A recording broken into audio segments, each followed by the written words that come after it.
বিকাশৰ বাবে 12 দিন এই কাৰ্যসূচীটো যোৱা 11 তাৰিখে আমি গুৱাহাটী মহানগৰীত আৰম্ভ কৰিছিলোঁ আৰু সেই কাৰ্যসূচীৰ অংশ হিচাপে যোৰহাটত আজি আমি 3টা বিশেষ কাৰ্যসূচী ইয়াতে ৰূপায়ণ কৰি ৰাজ্যৰ বিশেষকৈ মহিলা সমাজক আমি উপকৃত কৰিছোঁ।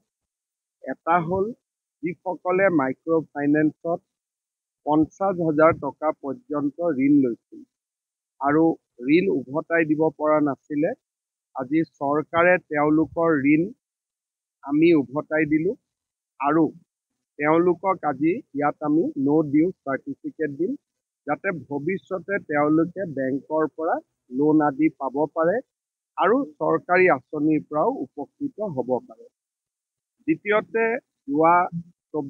বিগত বৰ্ষ আৰু যোৱা 23 চনৰ 2023 আৰু 2024 চনৰ প্ৰলয়ংকৰী বানপানীত যিসকলে ঘৰ হেৰুৱাইছিলে, পশুধন হেৰুৱাইছিলে, সাজ পোছাক বাচন বৰ্তন যাৰ আৰ্থিক ক্ষতি হৈছিলে, তেনে ব্যক্তিসকলকো আমি আজি বান সাহায্য হিচাপে সমগ্ৰ অসমতে প্ৰায় 350 কোটি টকা বিতৰণ কৰাৰ কাম আমি হাতত লৈছিলোঁ আৰু যোৰহাট জিলাৰ ক্ষতিগ্ৰস্ত লোকসকলেও আজি ইয়াত উপকৃত হৈছে। ইয়াৰ লগতে যোৰহাট চহৰত বহু দিনৰ পৰা পানী যোগান সম্পৰ্কে ৰাইজৰ অভাৱ অভিযোগ আছিলে।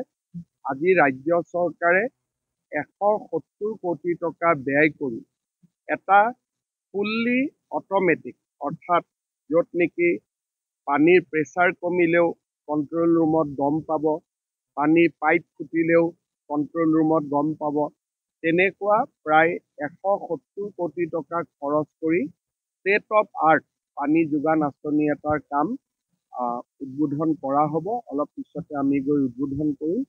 যোৰহাট জিলাত আজি প্ৰায় 15,000 মহিলা আজিৰ এই অনুষ্ঠানটোৰ জৰিয়তে উপকৃত হৈছে আৰু যোৰহাটৰ ৰাইজো পানী যোগান আঁচনিখনৰ পৰা উপকৃত হৈছে।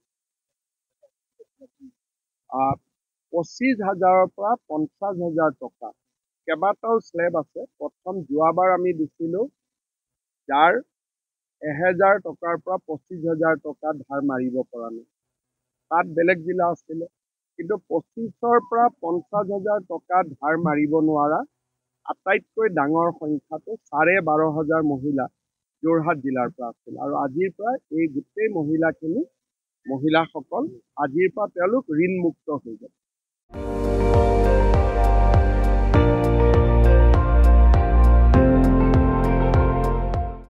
আপুনি চাই আছে ND24, সৰ্বশ্ৰেষ্ঠ নহয় সৰ্বোত্তমৰ দৌৰ।